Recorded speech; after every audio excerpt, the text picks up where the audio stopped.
जिंदाबाद जिंदाबाद जिंदाबाद, भाजपा है जिंदाबाद जिंदाबाद जिंदाबाद, नरेंद्र मोदी जिंदाबाद जिंदाबाद जिंदाबाद, योगी आदित्यनाथ जिंदाबाद जिंदाबाद जिंदाबाद, भाजपा है जिंदाबाद जिंदाबाद जिंदाबाद, भाजपा है जिंदाबाद जिंदाबाद। हमारे साथ बात करने के लिए मौजूद हैं नवाबगंज विधायक डॉक्टर एमपी आर्या। डॉक्टर साहब, इस समय पूरे देश में सबसे चर्चित मुद्दा जो है वो वक्फ बोर्ड संशोधन का है, तो क्या संशोधन हो रहा है, कुछ जानकारी दें। पहले तो आपके सभी श्रोताओं को आज 6 अप्रैल भारतीय जनता पार्टी की स्थापना दिवस की सभी के लिए बहुत सारी शुभकामनाएं। वक्फ बोर्ड की जहां तक बात हो रही है तो मैं बताना चाहूंगा कि ये वक्फ बोर्ड का कानून इस देश में यद्यपि मुस्लिम संपत्तियों के लिए रेगुलेट करने के लिए बहुत दिनों से पहले से अलग अलग तरह की संस्थाएं काम करती थी, लेकिन 1954 में खासतौर से ये बना और 1954 के बाद 1995 में कांग्रेस ने इसको बहुत सारे अधिकार दिए और इसके बाद 2013 में इसमें और संशोधन करके कांग्रेस ने बहुत सारे अधिकार वक्फ बोर्ड के बढ़ा दिए। इस कानून के तहत वक्फ बोर्ड के सदस्य जिस संपत्ति को भी वक्फ की घोषित कर दें तो कोई भी व्यक्ति उसके खिलाफ अपील केवल वक्फ बोर्ड के अंदर ही कर सकता था, किसी कोर्ट में उसकी अपील नहीं की जा सकती थी। इसमें बहुत सारे संशोधन किए गए हैं और मैं आपको बता दूं, देखिए वक्फ का मतलब क्या है। वक्फ का मतलब है कि मुस्लिम धर्म के जो अनुयायी हैं तो धर्म के बढ़ाने के लिए, धर्म को और पुष्ट करने के लिए, इसके अलावा उस धर्म से संबंधित जो गरीब लोग हैं उनकी मदद करने के लिए कुछ संपत्तियां जो लोग दान में देते हैं उनका उपयोग किया जाना चाहिए था। लेकिन इसका किस तरह का दुरुपयोग हुआ, मैं 2-3 उदाहरण आपको देना चाहूंगा।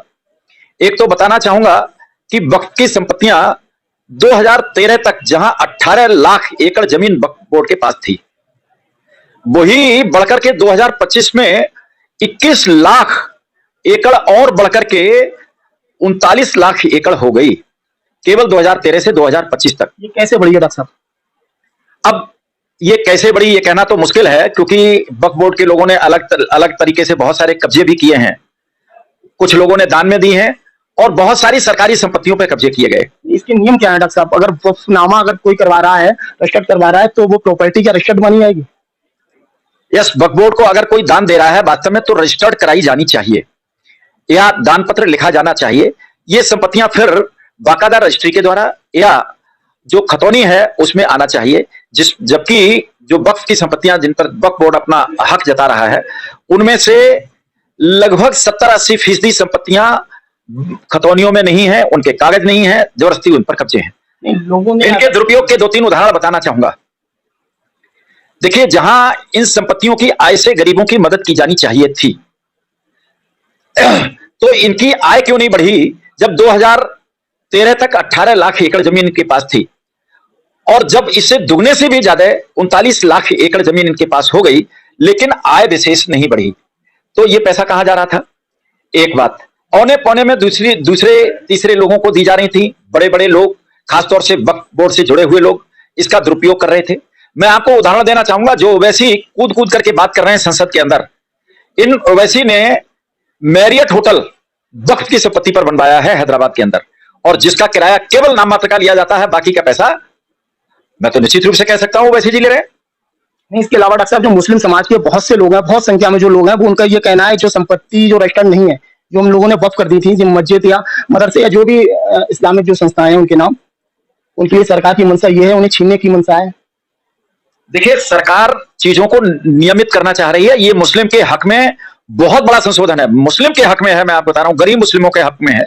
अब तक इन संपत्तियों का दुरुपयोग हो रहा था और जो मतलब कहना चाहिए अपने को मुसलमानों का मसीहा कहते हैं या उनके लंबरदार बनते हैं, वही लोग उन संपत्तियों का दुरुपयोग कर रहे हैं।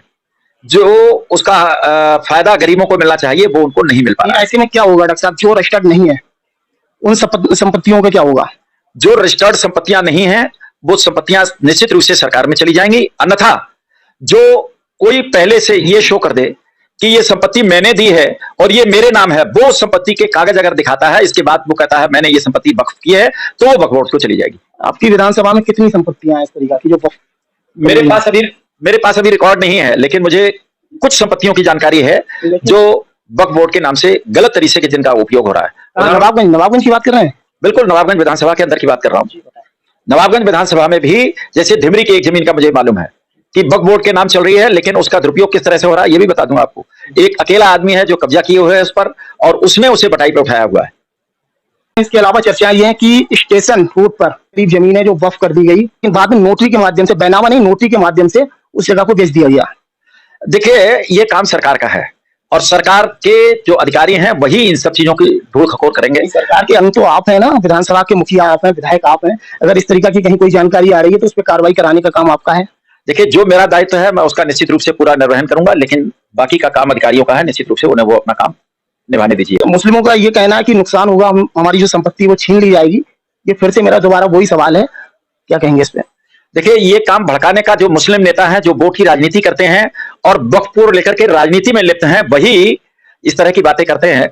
आप जरा, आजकल एक वीडियो चल रहा है श्री लालू प्रसाद यादव का, जो आजकल इस बिल का विरोध कर रहे थे, उनका खुद का चल रहा है और उन्होंने भी अब से 10-15 साल पहले ये कहा था कि वक्फ बोर्ड को समाप्त कर देना चाहिए। मैं आपको उदाहरण दे दूं कि पटना विधानसभा के चारों तरफ की संपत्तियां वक्फ ने अपनी घोषित कर दी और उन पर कब्जा करने का प्रयास किया है। इस कारण से लालू प्रसाद यादव ने ये बातें उन दिनों कही थी। डॉक्टर साहब, संशोधन होने के बाद में जो आम जनमानस है उसे क्या फायदा पहुंचेगा, किस तरीका से?